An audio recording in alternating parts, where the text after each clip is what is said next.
Toronto-based artist Rachel Cairns hosts the Abortion podcast, which she created after her experience with her own abortion in 2019. If you're someone who's had an abortion, or know someone who's had an abortion, or has ever just thought, hey, what's the deal with abortion? You might like Abortion. There were a lot of parts of the experience that I was either completely ill-informed about, like I didn't even think about until it was happening to me, but because, I'm white, middle class, in a city, have progressive people in my life, I had a lot of support, but it made me start thinking, like, if this is a best case scenario in our country, what is that like for people who have to overcome greater systemic barriers and discrimination? Although she found the procedure relatively accessible in Canada, she says she's hoping to educate people more on the topic. Connect the issue of abortion away from just the siloed, maybe like preconceptions of what people think about it, like the shame and the stigma and all that kind of stuff. In June 2022, the U.S. Supreme Court overruled Roe v. Wade. Legal abortion on demand! Ending Americans' rights to abortion and allowing states to pass restrictions. Here in Canada, abortions are legal, but they're not a protected right.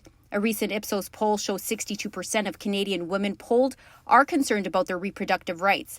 The survey was conducted among 1,139 Canadian women aged 16 to 50. The previous laws around abortion that were struck down in R.V. Morgentaler in 1988, they were struck down because the Charter of Rights and Freedoms protects bodily autonomy under Section 7, protects gender equality under sections 15 and 18. This is something that the US Constitution does not have, like, as clearly outlined. It's harder to embed that in how that Constitution is formed. The survey also indicates 8 in 10 Canadian women strongly believe a choice of abortion methods should be available and accessible to everyone. But there's uncertainty among these women about how to actually get an abortion.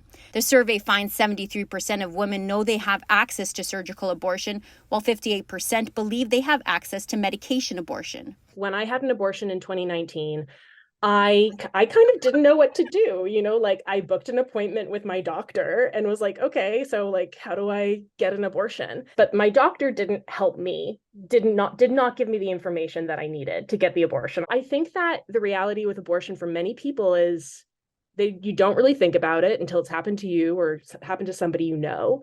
And until that occurs, you don't think about, okay, what are the steps that I would take if I found myself in that situation? For CityNews, I'm Stella Acquisto.